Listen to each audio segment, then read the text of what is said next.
Welcome to the 7 Laws of the Learner video series. We're currently in Law 2, the Law of Expectation. And now, here to tell you more about the Law of Expectation is our teacher, Dr. Bruce Wilkinson.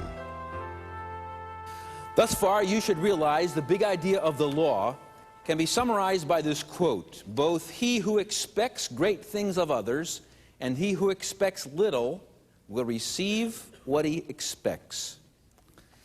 Guy Dowd, who is the National Teacher of the Year, had a great quote about this in one of his books, and he said, "No matter where you grow up, the people around you have a tremendous influence on you.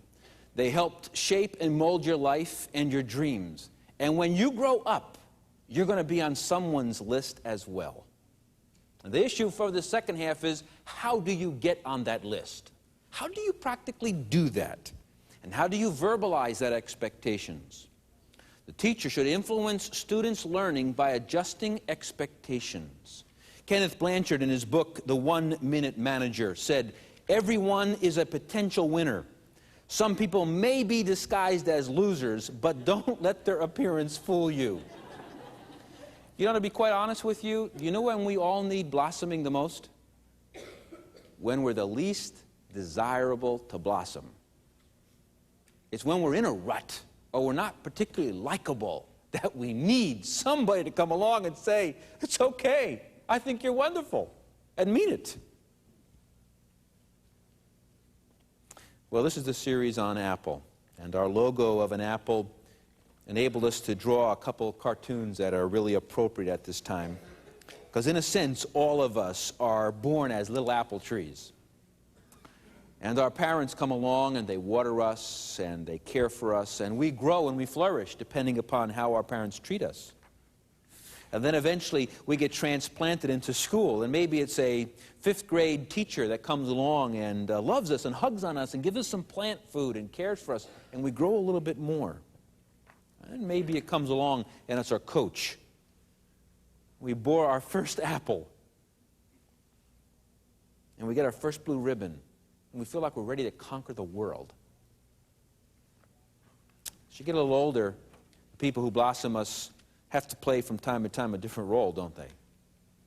Maybe that's a college professor who comes along, or a youth pastor, and senses there's some rough edges in us, hinders us from bearing fruit, and clips them off, clips our wings.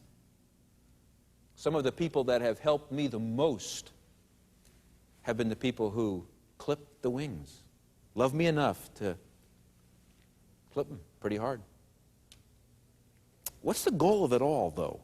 Isn't that the goal that when we mature is that we will be able to plant little apple trees everywhere we go? Kind of to blossom people? Well, that's what this part of the law is about. How do you do that? Well, let's get into our method. How do you do it? We're just going to expose you to this in the short amount of time that we do have. And we'll deal a lot more with this and give you a lot of specific illustrations in the textbook on the 7 Laws of the Teacher. This is the course notebook that we're dealing with here. Then there's 2 other major resources to this course. One is the course textbook, which we go into these laws more in depth and give you more illustrations than we have time in a seminar setting like this. And then there's a course reference guide. And that's chock full with all kinds of different helps, like how do you read body language? How do you help a student who doesn't want to learn? What are the best introductions, the best conclusions? What are the major sources for great illustrations? How do you make a lesson plan? We're going to get into the nitty-gritty of how do you do it. Now we come to the part in our seminar where I want to teach you how to blossom someone else. If you want to blossom your students or your son or your daughter, how do you do it? Or what about your wife or husband or even the person you work with every day? You're going to find this to be so liberating and so encouraging.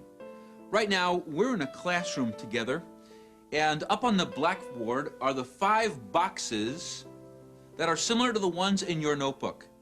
Each one of these represents one of the 5 steps of how to blossom anyone at any time, anywhere. Let's get started. Up in the top left-hand corner, why don't we put down the word teacher? Teacher. And beneath that, You could also use this as a parent, And beneath that, you can also use this as a boss. You could also use it as an employee. Now, what you're going to want to do is the teacher's going to want to reach all the way at the other end, the student, the parent, the child, and so forth. So let's write those names down. Let's put down student, or child, or employee. Now, what do we typically do? What's our normal approach between these people and these people? Normally, we don't blossom. Instead, what we're going to do in this particular law is we're going to equip you on how to take a blossom detour yourself. How to take an ordinary moment in an ordinary day and use it for an extraordinary purpose.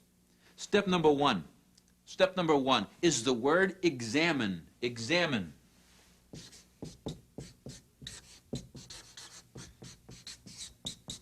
Examine.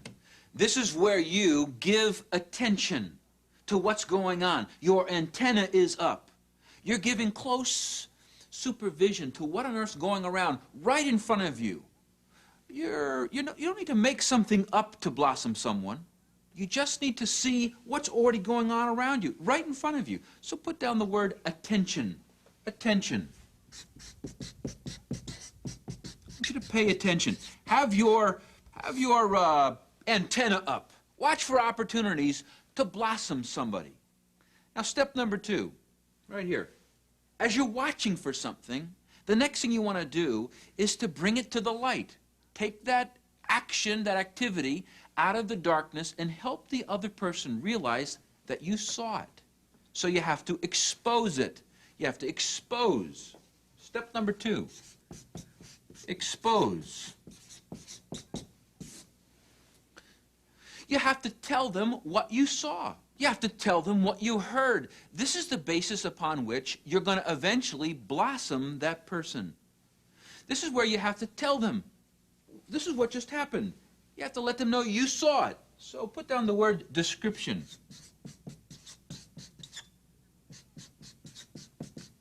Description. Now, at this point, you can describe something you saw or something that you heard going on in the other room, perhaps. So let's write those 2 words down. Let's write the words see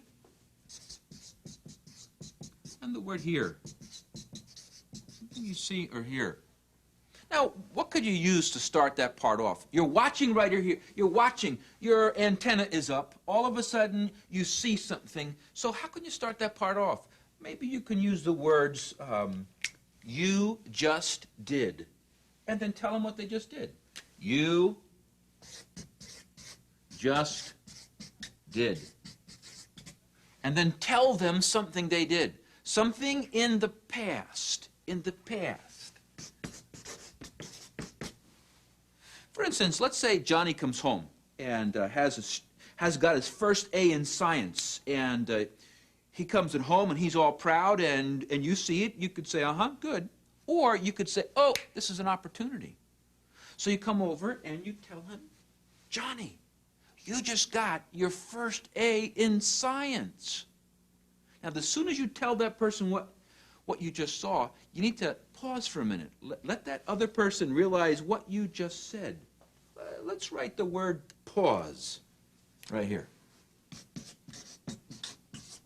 Pause.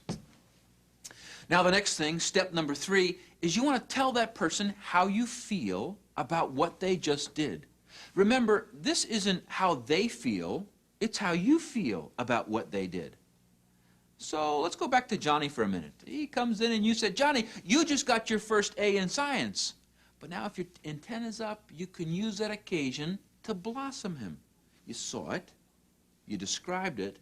Now you have to tell him how you feel about that. You have to give him emotion. Right here, box number 3, step number 3, emotion. Emotion. That is, after you tell him what you saw, tell him how you feel about it. Or give a reaction. A reaction. To what that person just did. This is where you have to give them how you feel about it. You see it or you hear it, then tell them how you feel about it. Now, how could you start that off? I don't know. When it comes natural to you, you just do it. But perhaps to get you started, we could use the word that makes me feel. That makes me feel.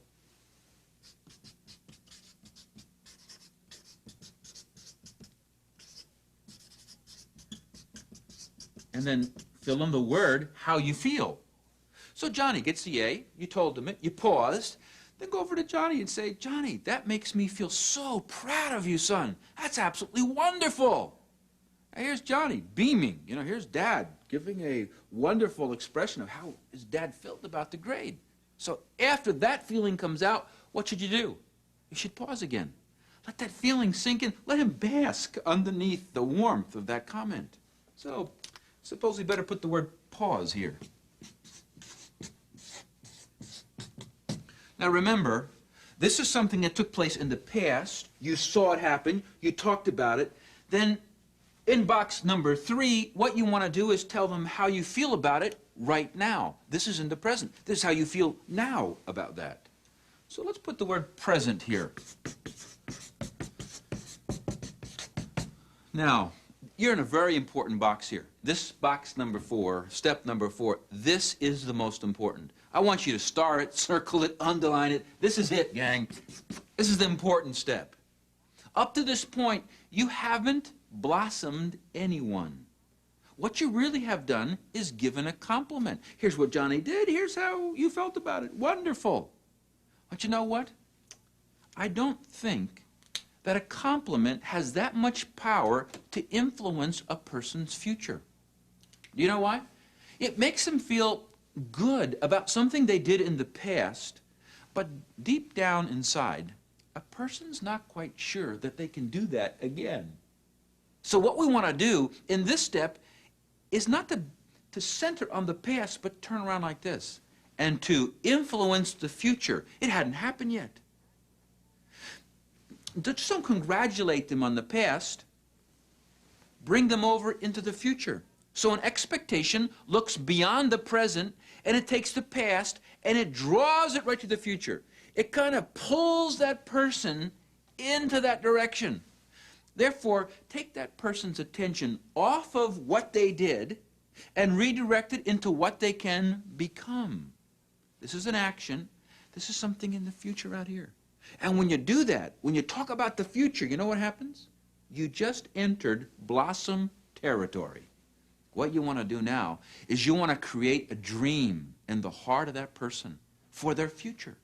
A wonderful dream, an inspiring dream, a vision for them. You see, when you blossom another person, you must become, at that moment, a visionary. A visionary teacher, or a visionary parent, or a visionary friend. But you know what a visionary really is? It's a person who can see, isn't it? These are glasses that help my, what? My vision. They help me, these particular glasses, they help me see further down that way. And when you and I become a visionary, we are people who can see something that that person quite can't see yet. We're seeing something beyond the present to something that's get out there in the future. Friend, I want you to become a visionary.